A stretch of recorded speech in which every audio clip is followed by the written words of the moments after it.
Hi, I'm Sarah from The Upcoming. A real pleasure to be able to chat to you today. Thanks a lot for taking the time. Thank you. What a movie.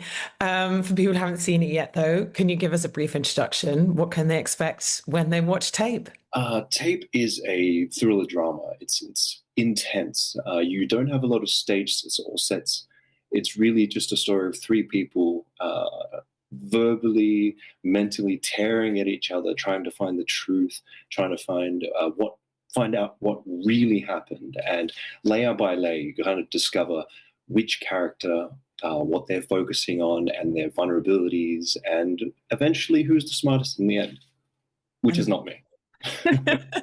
I have to confess, I actually haven't seen Richard Linklater's original 2001 film, or the play that it's based on, which I know the adaptation for this was with the original playwright.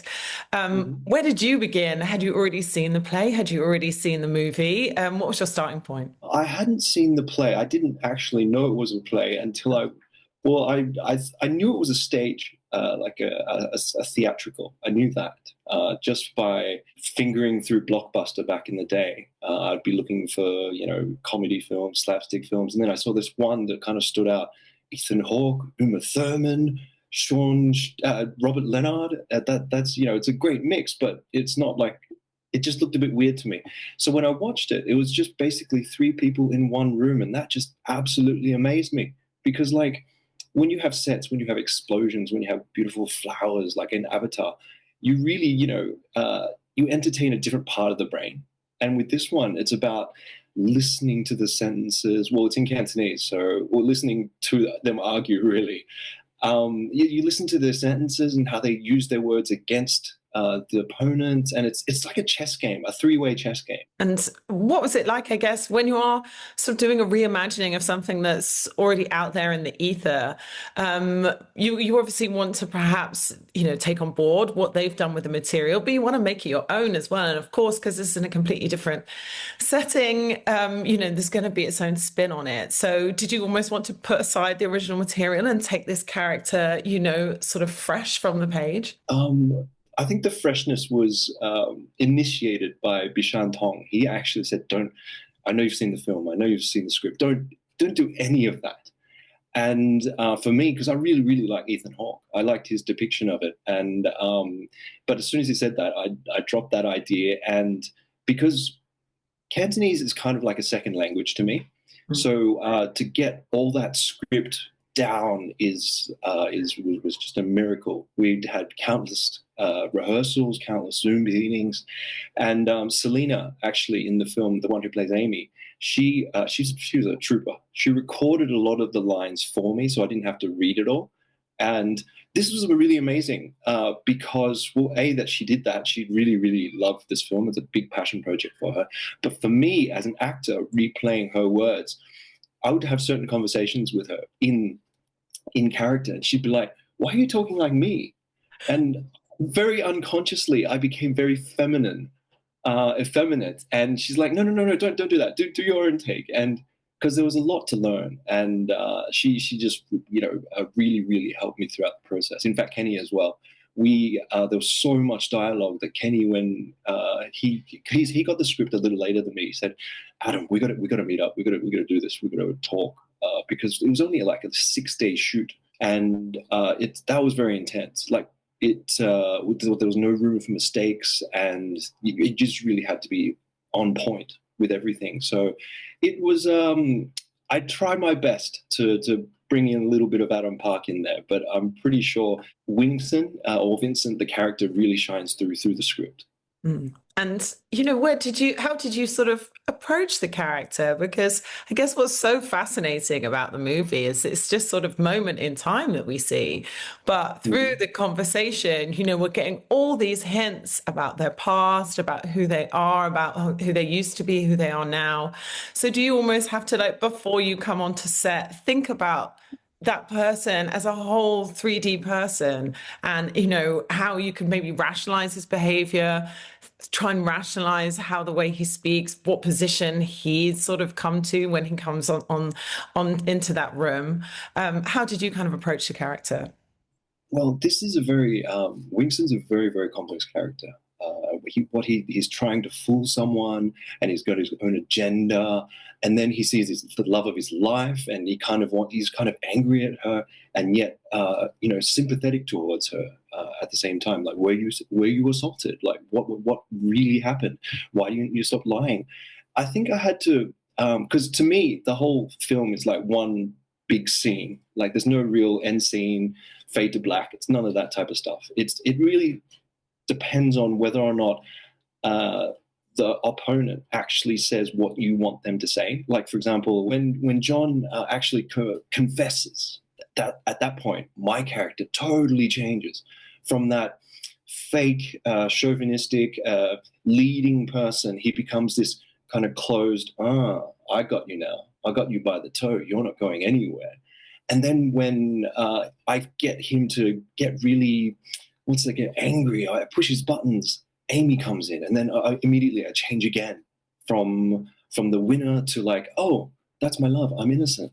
It's so there's lots of different mask changes that happens in the process, and it really depends on my flair, my sparks with the opponent that brought that out. And what was it like on this shoot? I mean, by the sounds of it, you did do a lot of prep, the three of you, but it must have just been so intense.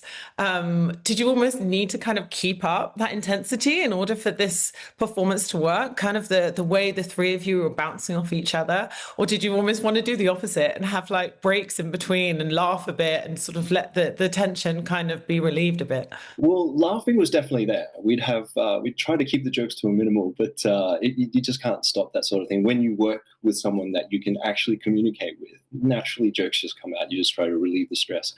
But it very, very much so was intense. Like I said, it was a 6-day shoot, and if it was a theatrical on stage from beginning to end, everything goes in chronological order. And when I'm doing my say normal films where you're kind of doing a scene, you're crying this one, the next one you're happy again. When I did this one, it was like we need you to pick out certain pieces of the puzzle. That's what the director wants, and we need you to do 1A, 1C, 1D in chronological order as we film it, as a one take goes. And it's like, oh, it's so intense. Like, constantly, my mind was you could cut the air we were acting in. It was so much thought was going around, and everyone was at their most peak of concentration. Even though it was like we started filming in the day, but because they were jackhammering the next door neighbors, we needed to do everything at night. So no sleep now. Everyone's just running on just raw energy. So it was really happy we got it out. Actually, I was slightly worried halfway through, if I would make it physically, but it turned out okay.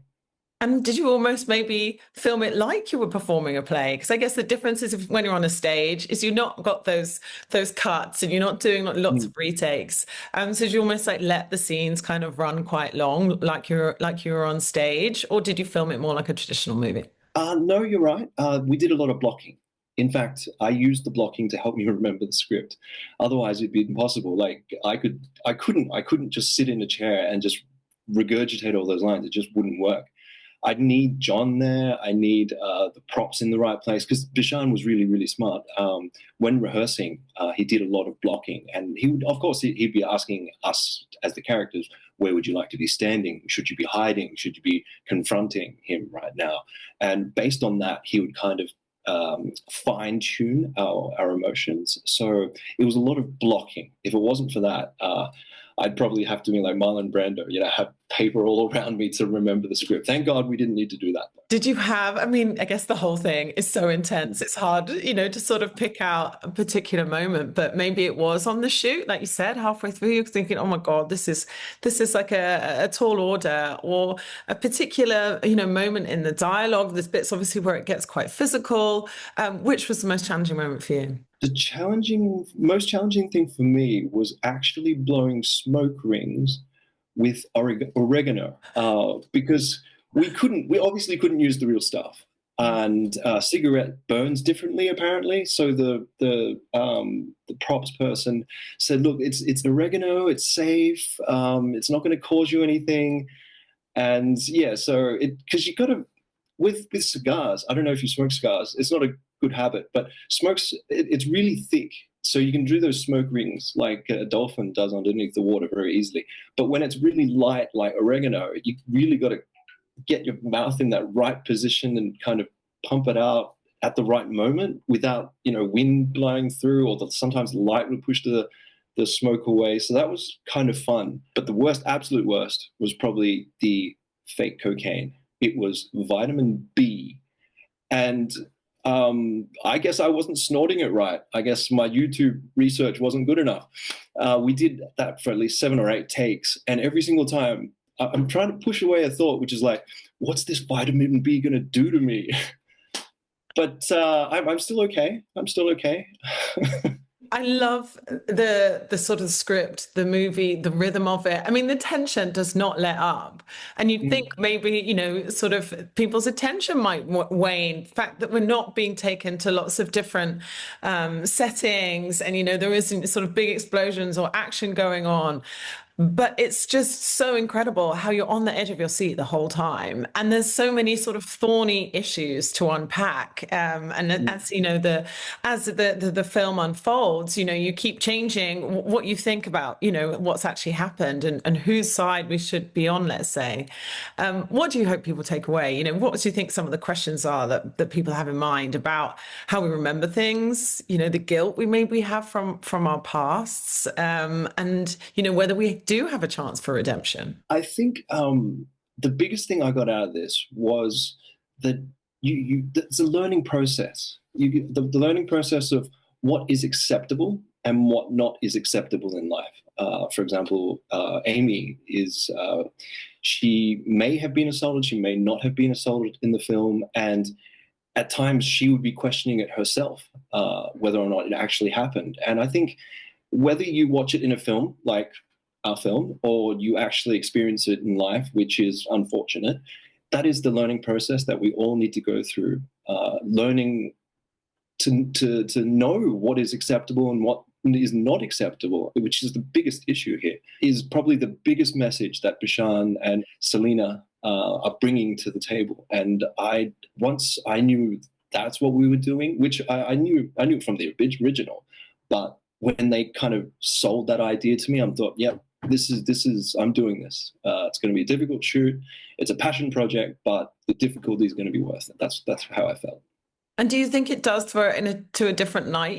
Even since 2001, if you think of everything that's happened with Me Too and the way we talk about these things, and, whether there is so much recourse to any kind of, justice when these things happen. We were in a completely different world than we were back then. So do you think, a modern day audience is going to see this and, unpack it in a completely different way? Well, that could be true. They could totally see this as a way of forcing your friends to confess and not think about, maybe women's issues isn't the same thing as it was before.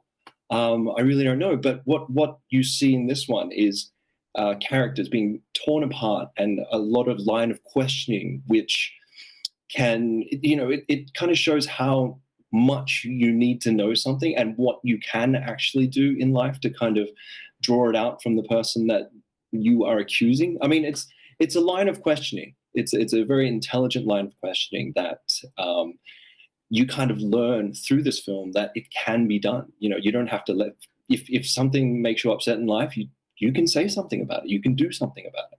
And I think that's golden. That's a bigger thing. And I know the director sort of said that even from his perspective, he's sort of taken, something that's sort of like a Western, movie and things that people have seen here in the UK and the US.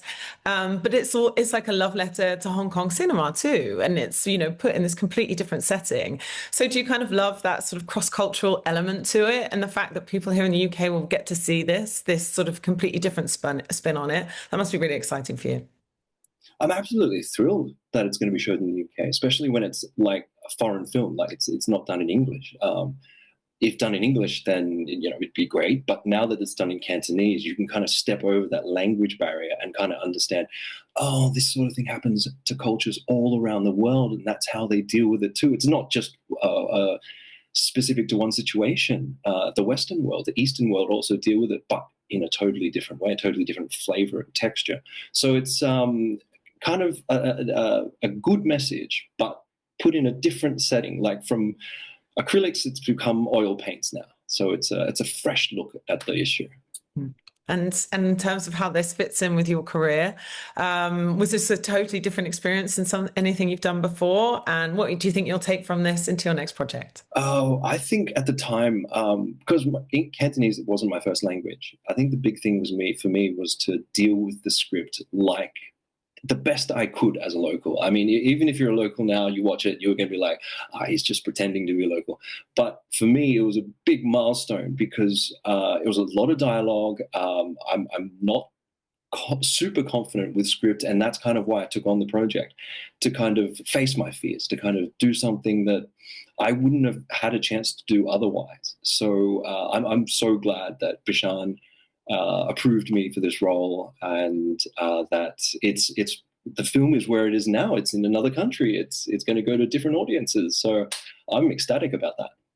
And what do you have on next, or what's on your kind of bucket list for things you'd love to do in future? Are there other directors you'd love to work with, other actors you'd like to be alongside? I'm actually really, really looking forward to working with an English script because, like, for this one, it took for reading the script. It takes me like weeks. Like, I'm not going to boost my ego. It just takes me a long time to read Cantonese script. But when I read English scripts, I could read it like, I don't know, in a day, a couple of hours, depending on what it is. And I think when you understand the language, as an actor, you've got more options that you can do on set. And that obviously makes the character more 3D, more in depth, more layers. And I don't know. I've never really done an entire English script that way. So maybe in the future I could have this opportunity. Amazing. And have you got another role lined up for the next thing? Yeah, I'll be going to China next. I can't say exactly what it is, but it involves a lot of technology, and there's a lot of new methods of filming over there that I'm gonna, witness firsthand, and I'm really excited about that. Amazing. Well, thank you so much for sharing all that with Of me. course. Huge congrats on the movie, and I can't wait for everyone else in the UK to see Tape. Thanks so much. All right, thanks, Sarah. So nice to Bye. chat to you.